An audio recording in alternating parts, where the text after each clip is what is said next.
Welcome everybody to Football Discussion Daily. My name is Joe. I'm here with my co-host. His name is EGO. CGO or George. And today we're just going to do round two on the Champions League final match day of the league phase, the standings, and specifically talking about just some of the leagues and commentary on who was successful from a league perspective, who could disappointed. Just some stats here just to open up.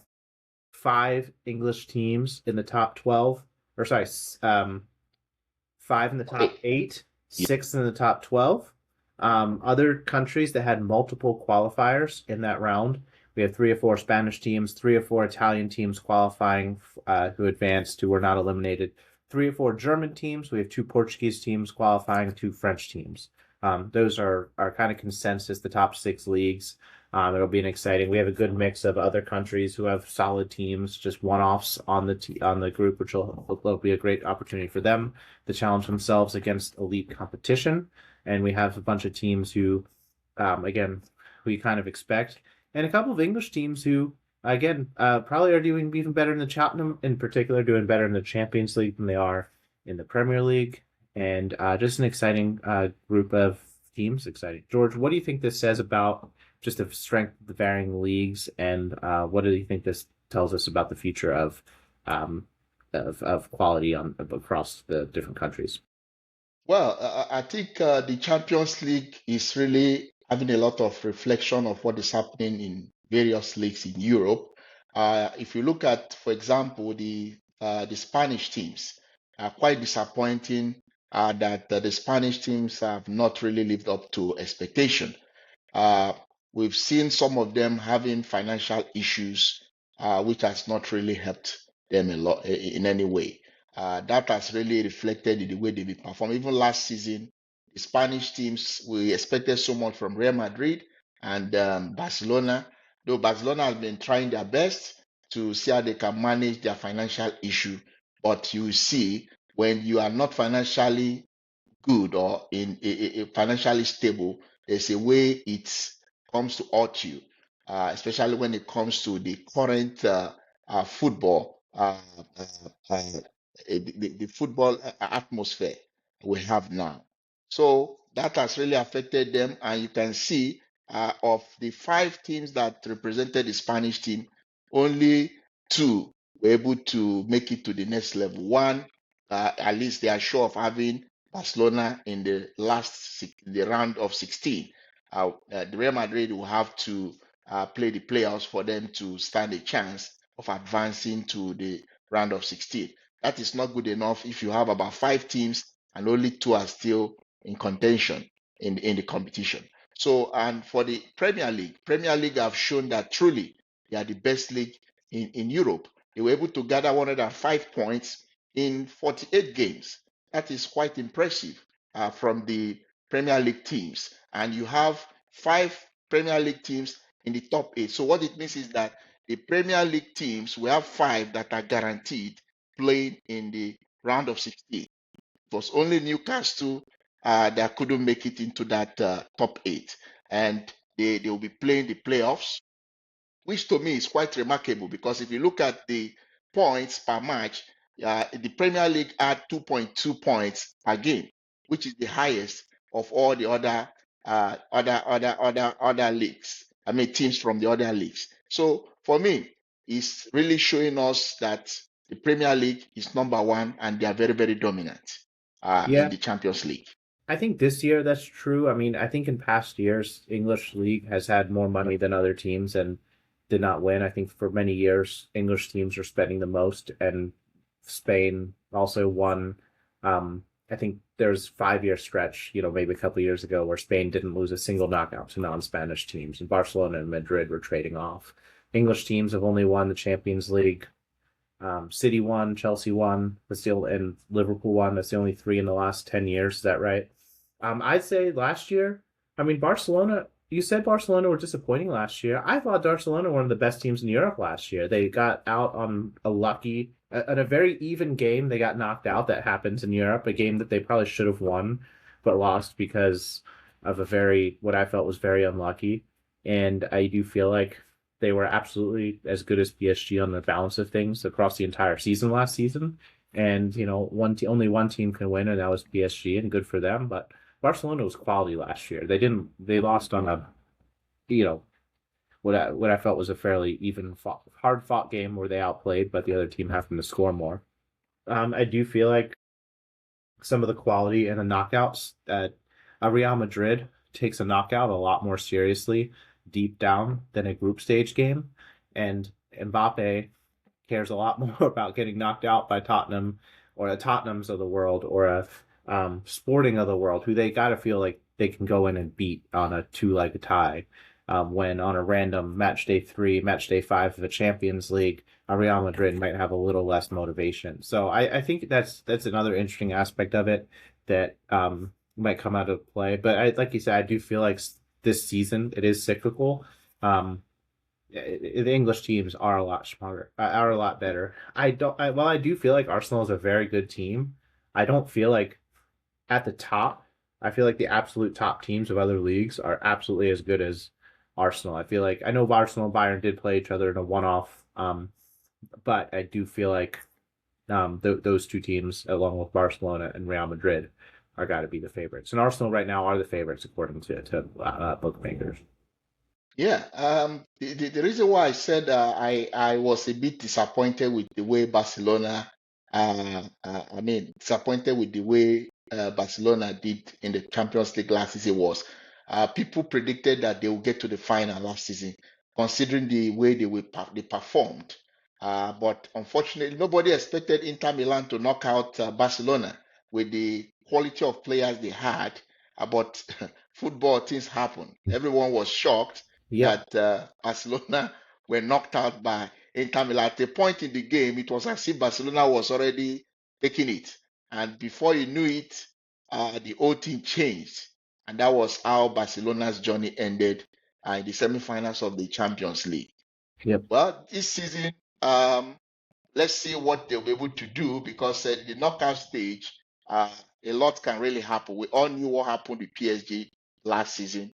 They had to go through the playoffs, and before you knew it, they gathered a very huge momentum, and they got to the final, and they won it with ease.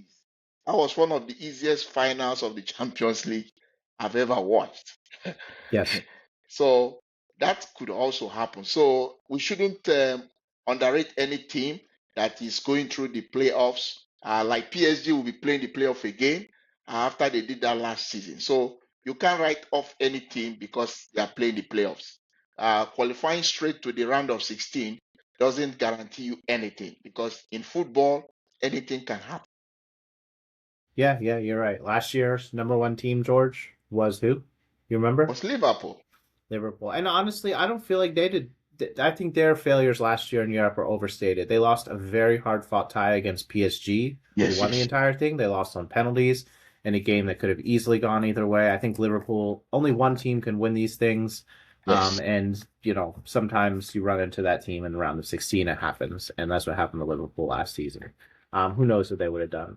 But Liverpool this year, a third, also overperforming their spot in the Premier League along with Tottenham. George, we've talked about Tottenham before. Why do you think Tottenham are doing better in Europe versus the Premier League? What do you think the root cause of that is? Or No, no, Liverpool? no. If you look at the way the league phase of the Champions League is structured, it depends on the kind of opposition you are playing. Because there are some teams that will play more stronger oppositions, while there are some who are fortunate to play teams that are not very, very tough. So I think Tottenham didn't really uh, play very tough oppositions like that because the only team I remember they played that was a very strong game for them was maybe Borussia Dortmund.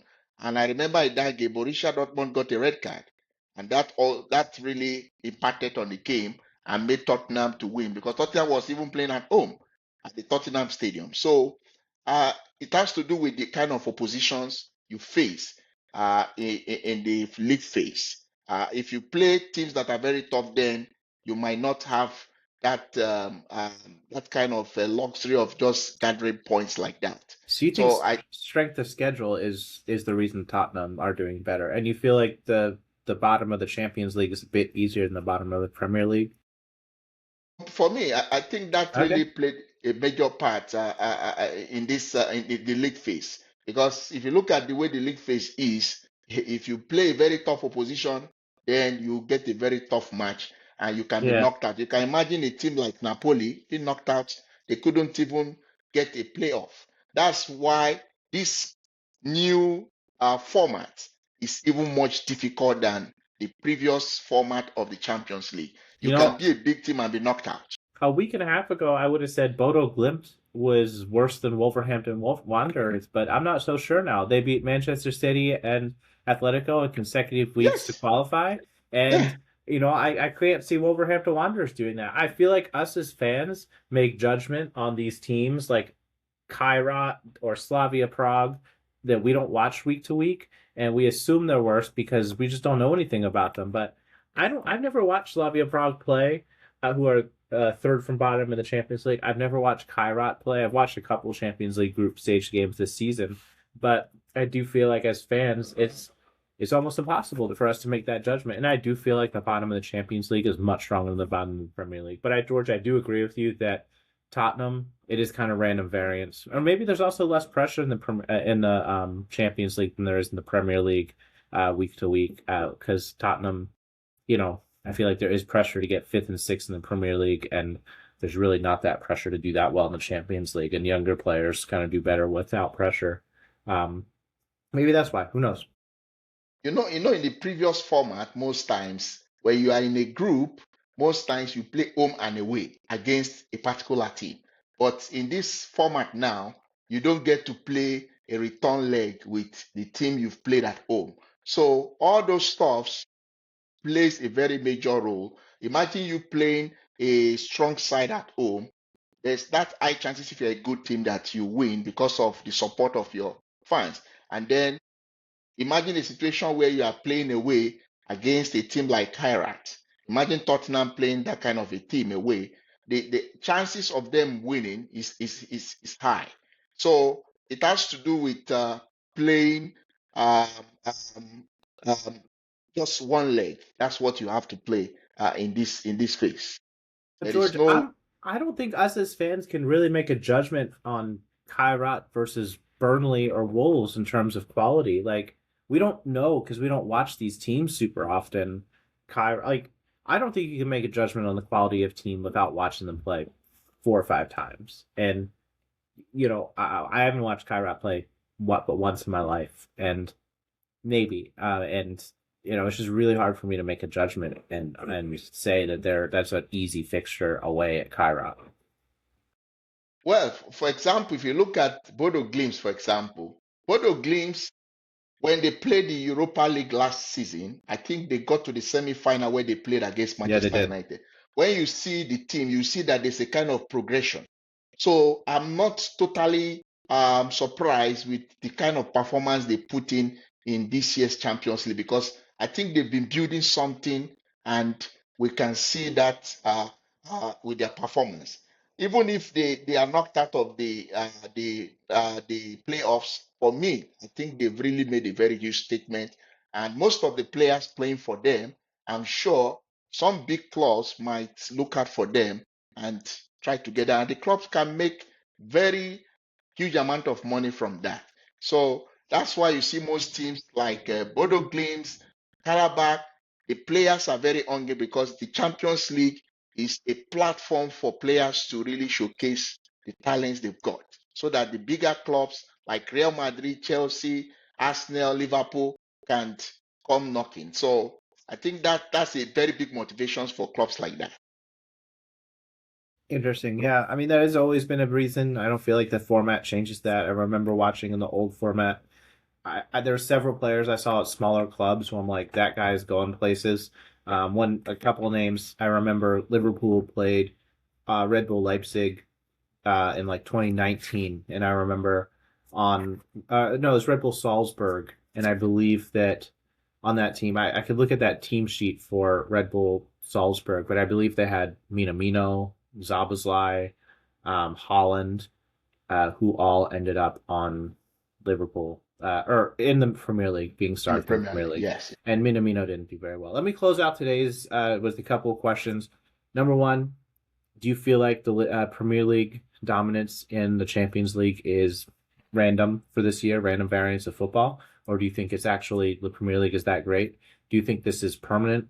Premier League is going to be better, or do you think this is cyclical? Do you think it's something that's going to come back around and Spain and Italy is going to be better? And what's one matchup you'd really like to see tomorrow? We have 8 draws to come. The rules are out there, so it's pretty tight. You can look those up. We'd love to hear your thoughts. Let us know. Thank you for listening. Please comment.